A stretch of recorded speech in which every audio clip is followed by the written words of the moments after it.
ಇದಕ್ಕೆ ಭಾಗವಹಿಸಬೇಕು. ನಾವು ತೊಂದರೆ ಎಲ್ಲರಿಗೂ ತೊಂದರೆ ಆಗುತ್ತೆ. ಮತ್ತೆ ಭೂಮಿ ಕಳ್ಕೊಂಡ್ರೆ ನಾಳೆ ದಿವಸ ಅವ್ರು ಕೂಡ ಹಣ ಇಟ್ಕೊಂಡು ಏನು ಮಾಡೋಕ್ಕಾಗಲ್ಲ. ಹಣ ಇದ್ರೆ ಹೋಗೇ ಹೋಗುತ್ತೆ. ಹಣ ಇವತ್ತು ನಾಳೆ ಹೋಗುತ್ತೆ. ಭೂಮಿ ಎಲ್ಲೂ ಹೋಗಲ್ಲ. ನಾವು ದುಡ್ಕೊಂಡು ತಿನ್ಬೋದು. ಭೂಮಿ ಕಳ್ಕೊಂಡಿದ್ದೀವಿ ಅಂದರೆ ಎಲ್ಲನ ಕೂಲಿ ಕಲಿಸ್ಕೊಡ್ಬೇಕು ಹೊರತು ನಾವು ಏನು ಆಗಲ್ಲ. ಯಾವುದು ಸೆಕ್ಯೂರಿಟಿ ಕೆಲಸ ಆಗಲಿ, ಮನೆ ಕೆಲಸ ಆಗಲಿ, ಇಲ್ಲಾಂದರೆ ಅಪಾರ್ಟ್ಮೆಂಟ್ನಲ್ಲಿ ಕ್ಲೀನಿಂಗ್ ಕೆಲಸ ಆಗಲಿ, ಇಲ್ಲಾಂದರೆ ಕಾರ್ಖಾನೆಗಳಲ್ಲಿ ಕ್ಲೀನಿಂಗ್ ಕೆಲಸ ಆಗಲಿ ಅದು ಕೊಡ್ತಾರೆ ಹೊರತು ನಮ್ಮ ರೈತರು ಬೇರೆ ಏನು ಕೊಡಲ್ಲ. ಮತ್ತು ಲೋಕಲ್ ಅವ್ರು ಕೆಲಸನೇ ಕೊಡಲ್ಲ. ಅವರು ಮುಖ್ಯವಾಗಿ ಕಾರ್ಖಾನೆಗಳಲ್ಲಿ ದಯವಿಟ್ಟು ಎಲ್ಲರೂ ರೈತರು ಅಲ್ದಿರ ಕೆಲಸ ಮಾಡೋರು ಕಾರ್ಮಿಕರು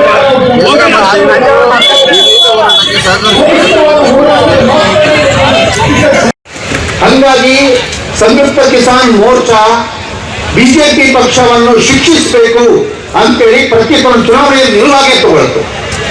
ಅದು ಭಾಗವಾಗಿ ಕರ್ನಾಟಕದಲ್ಲೂ ಸಂಯುಕ್ತ ಹೋರಾಟದ ಕರ್ನಾಟಕದಿಂದಲೂ ಕೂಡ ಇಲ್ಲಿ ಮನೆಹಾರಿ ಯೋಜನೆಗಳ ತಂದಂತಹ ಬಿಜೆಪಿ ಸರ್ಕಾರವನ್ನ ಸೋಲಿಸಿ ಮನೆ ಕಳಿಸೋದ್ರೊಳಗೆ ನಾವೆಲ್ಲರೂ ಸೇರಿ ದುಡಿದಿದ್ದೀವಿ. ಅದು ನಮ್ಮ ತಾತ್ವಿಕ ನಿಲುವಾಗಿ ಜನವಿರೋಧಿಯಾಗಿ ನಿಂತಿರುವಂತಹ ಪಕ್ಷಕ್ಕೆ ಪಾಠ ಕಲಿಸಬೇಕು, ಅವರ ಅಧಿಕಾರದಿಂದ ಕೆಳಗಿಳಿಸಬೇಕು ಅಂತದನ್ನು ಮಾಡಿ ಅದರ ಪರಿಣಾಮವಾಗಿ ನೀವು ಬಂದಿದ್ದೀರಿ. ಆದ್ರೆ ನಾನು ನಿಮಗೆ ನಾವೆಲ್ಲಿ ಕೇಳೋ ಪ್ರಶ್ನೆ ಇಷ್ಟೇನೆ, ನೀವು ಬಂದ ನಂತರ ಮೊದಲು ಏನು ಮಾತು ಕೊಟ್ಟರು ಆ ಮಾತನ್ನು ನೀವಾಗಿ ನಿಮ್ಮ ಸರ್ಕಾರ ಉಳಿಸ್ಕೊಂಡಿದೆಯಾ? ಎಲ್ಲಾ ಕಾಯ್ದೆಗಳು ಬಿಜೆಪಿ ತಂದಂತ ಎಲ್ಲಾ ಕಾಯ್ದೆಗಳನ್ನು ನೀವು ಅಧಿಕಾರದಿಂದ ವಿರೋಧ ಮಾಡಿದ್ರಿ. ವಿಶೇಷವಾಗಿ ಭೂ ತಿದ್ದುಪಡಿ ಕಾಯ್ದೆಗೆ ಬದಲಾವಣೆಗಳು ನೀವು ತಂದಾಗ ನೀವು ವಿಧಾನಸಭೆಯಲ್ಲಿ ವಿರೋಧ ಪಕ್ಷದವರಾಗಿ ಕೂಗಾಡಿ ಬಹಿಷ್ಕಾರ ಮಾಡಿ ಅಲ್ಲಿಂದ ನೀವು ಪಾದಯಾತ್ರೆ ಮಾಡ್ಕೊಂಡು ಹೋದ್ವಿ. ಅವಾಗಲೇ ನಮ್ಮ ಸಂಯುಕ್ತ ಹೋರಾಟ ಕರ್ನಾಟಕದಿಂದ ಮೌರ್ಯ ಸರ್ಕಲ್ ಇಂದ ಪ್ರತಿಭಟನೆ ಹೊರತು ಮೆರವಣಿಗೆ ಬಂತು. ಇದೇ ಸರ್ಕಲ್ ಎಲ್ಲರೂ ಒಟ್ಟಿಗೆ ಕೂತಿದ್ವಿ. ನಮ್ಮ ಮೆರವಣಿಗೆ ಆ ಕಡೆಯಿಂದ ಬಂತು, ನಿಮ್ಮ ಮೆರವಣಿಗೆ ಈ ಕಡೆಯಿಂದ ಬಂತು. ಎಲ್ಲರೂ ಇದೇ ಸರ್ಕಲ್ ಒಟ್ಟಿಗೆ ಕೂತಿದ್ವಿ. ಅವತ್ತು ನೀವು ಹೇಳಿದ್ರಿ ನಮ್ಮ ಸರ್ಕಾರ ಅಧಿಕಾರಕ್ಕೆ ಬಂದ್ರೆ ನಾವು ಇದನ್ನ ಖಂಡಿತವಾಗಿಯೂ ಕೂಡ ಈ ಎಲ್ಲಾ ಕಾಯ್ದೆಗಳನ್ನ ನಾವು ಯಾವುದೇ ಕಾರಣಕ್ಕೂ ಜಾರಿಯಾಗಕ್ಕೆ ಕರ್ನಾಟಕದಲ್ಲಿ ಅವಕಾಶ ಕೊಡೋದಿಲ್ಲ ಅಂತ ನೀವು ಹೇಳಿದ್ರಿ. ಆದ್ರೆ ಆಗಿರೋದೇನು? ಬರೀ ನೀವು ಅಧಿಕಾರಕ್ಕೆ ಬಂದ ನಂತರದಲ್ಲಿ ಯಾವ ಕಾಯ್ದೆ ತಿದ್ದುಪಡಿ ಆಯ್ತು? ಭೂ ತಿದ್ದುಪಡಿ ಕಾಯ್ದೆ ಹೋಯ್ತಾ? ಜಾನುವಾರು ಕಾಯ್ದೆ ಹೋಯ್ತಾ? ಮತಾಂತರ ನಿಷೇಧ ಕಾಯ್ದೆ ಹೋಯ್ತಾ? APMC ಕಾಯ್ದೆಗೆ ಮಾತ್ರ ಸ್ವಲ್ಪ ಒಂದು ಫೇಶಿಯಲ್ ಟಚ್ ಅಪ್ ಮಾಡಿ ಬಿಟ್ಬಿಟ್ಟಿದ್ದೀರಿ. ಮಿಕ್ಕಿದ್ದೇನು ಮಾಡಿಲ್ಲ.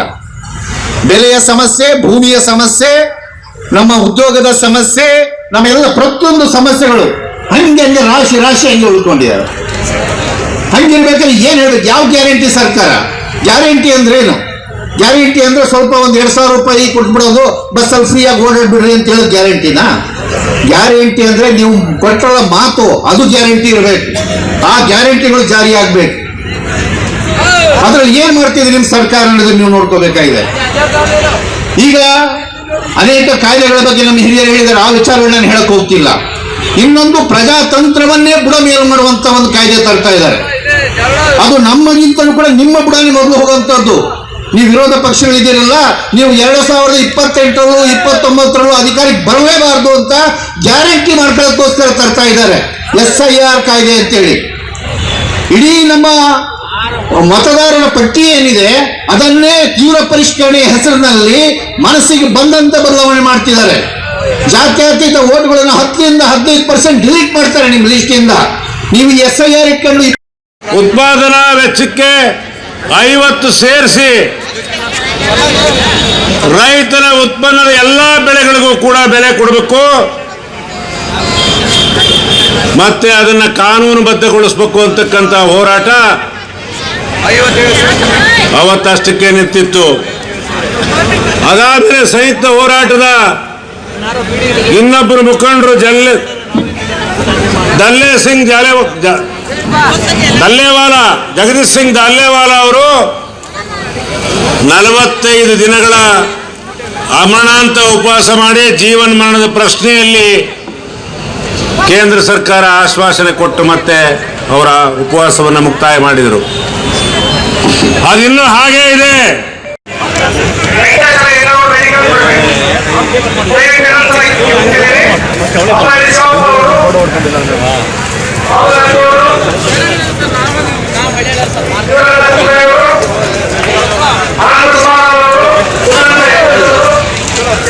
ಕೆಲಸ ಮಾಡುವಂತ ಲಕ್ಷಾಂತರ ಉದ್ಯೋಗಸ್ಥರು, ಗುತ್ತಿಗೆ ಕಾರ್ಮಿಕರು ಮತ್ತು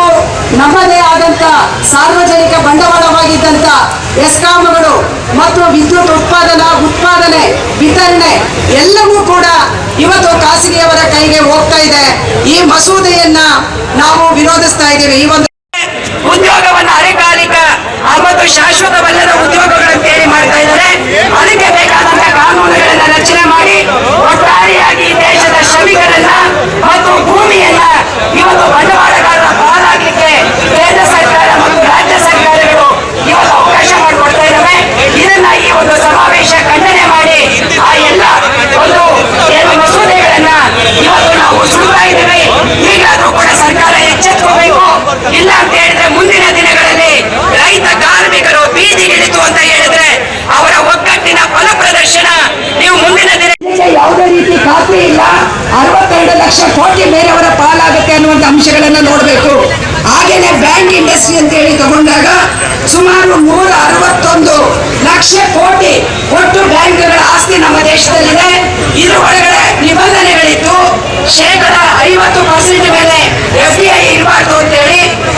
ಆದ್ರೆ ಇವತ್ತು ಅದಕ್ಕಿಂತ ಹೆಚ್ಚಾಗಿ ಇವತ್ತು ಅದರಲ್ಲೂ ಕೂಡ ಫಾರಿನ್ ಇನ್ವೆಸ್ಟ್ಮೆಂಟ್ ಅನ್ನು ತರ್ತಾ ಇದ್ದಾರೆ.